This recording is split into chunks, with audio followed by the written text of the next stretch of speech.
will the euro collapse? Some analysts are saying this euro will collapse below 99 euro. Right, at one time it was 142, 144 euro to the dollar, and some were saying it would collapse to 125. This week it collapsed to 119. So there's a lot of worry in Europe that this contagion in Europe will spread, and I'll get back to this. But what are the odds of this all coming together? Now, Matt, if you can show me that slide 1.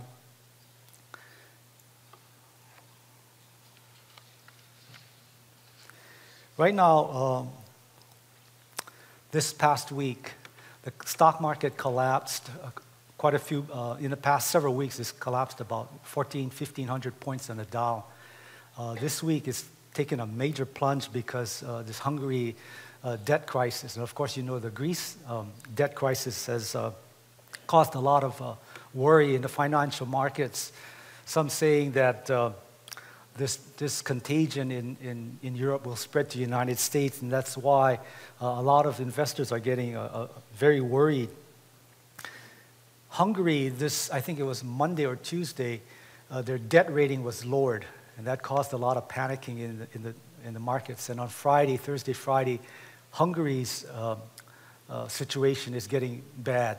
Now, it's interesting that in Daniel chapter 2, it says that the revived Roman Empire, 5 will be partly strong, 5 will be partly weak. Iron mixed with clay, and of course, iron is strong. So some of the nations in Europe would be strong, some would be very weak. Now, Portugal is a very weak economy now. That's kind of teeter-tottering. Spain's unemployment rate right now, believe it or not, is 20%, over 20%. Italy is on the verge.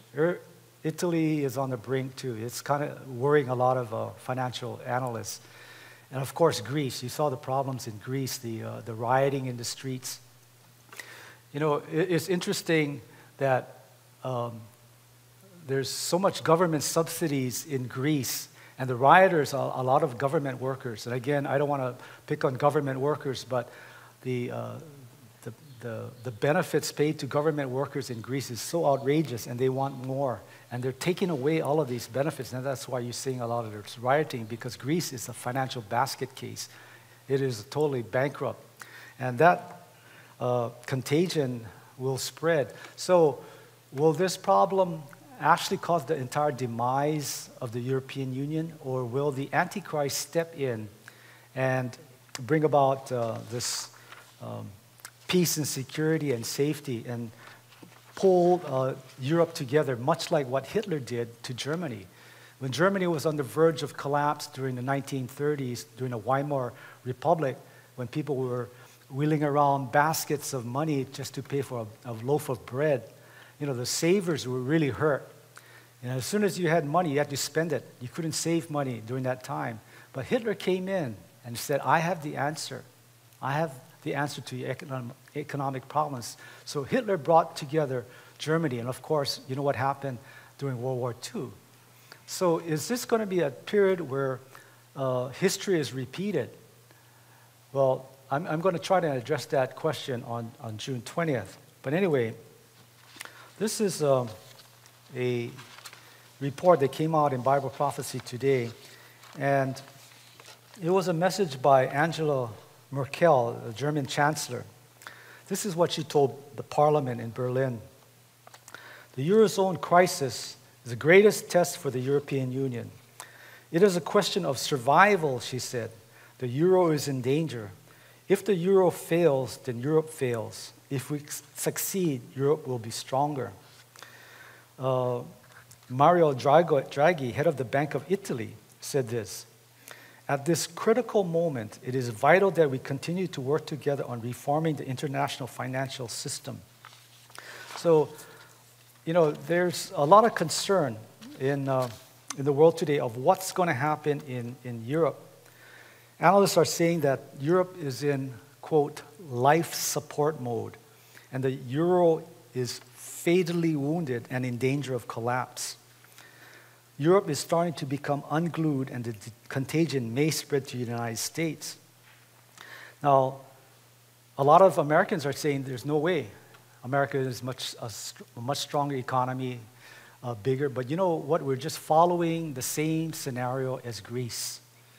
We are $13 trillion in debt and counting. And you know, I was watching the U.S. debt calendar. And do you know, I was following it, I counted the seconds. Every 25 to 30 seconds, our debt goes up $1 million. Every 20 to 25 seconds, up 20. So in a 60-second message from this morning, I figured roughly $120 million just went up in a U.S. debt. And you figure this goes on day after day after day. I mean, it's a serious situation where most of the general public do not grasp the seriousness of the problem. As one analyst says, we have a financial catastrophe on our hands, and we're just printing our way out of it. Because the euro, you know, just recently, the finance ministers, the stock market was crashing, and the finance ministers of Europe stepped in and said, we're going to offer this $1 trillion bailout package for Greece and the other countries. And all of a sudden, the markets turned around and went back up.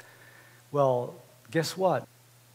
No, did every generation have a reason to say that every generation was saying that Jesus Christ is going to return during that time?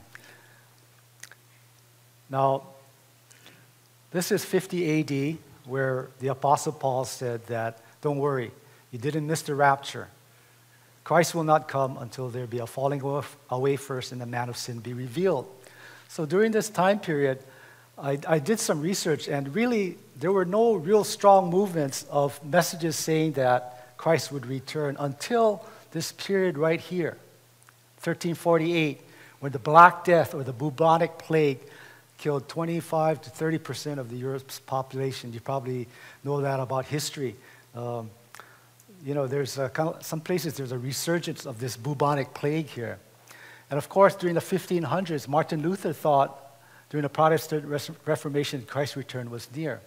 And it wasn't until the 1800s that there was real evidence or justification that Christ's return was near, because all of a sudden there was these new cults were being followed, the Jehovah's Witnesses, the Mormons, and the Christian Science. It was all founded in the 1800s. And of course, there was a war with 1812 with Napoleon and the Spanish-American War. And in 1843, there was this guy named William Miller who had his church say that Christ's coming was be in 1843. And of course, Jesus didn't return in 1843, so he said it'll probably be next year, 1844. Okay, the next slide. So if we were to say that Christ's coming up until the 1800s, because all of the major prophecies had not yet been fulfilled, you could probably say that the odds of Christ's return were a million, billion, trillion to one that he wouldn't return up until the 1800s. From the 1800s to the 1900s, some prophecies are being fulfilled, but not the major ones. So you can say, well, the odds are maybe 100 to 1,000 to 1 that he won't return in that generation or that time period. Now, from the 1900s, right around here, the Spanish flu pandemic killed over 10 million, and the League of Nations was formed after World War I. You can probably say that, hey, we're getting close. The pestilences and the famines and the wars and rumors of wars, this is the first time we had a world war in history. So maybe the odds of his return, maybe it's 100 to 1 that he doesn't come. Now, in the 20s and 30s, they had the stock market crash and the Great Depression, the rise of Hitler, and all of a sudden, the population reaches 2 billion in 1930. From the 1850s, there was only 1 billion. Now it reaches 2 billion. 1940s and 50s. Here is the key right here in the 40s and 50s.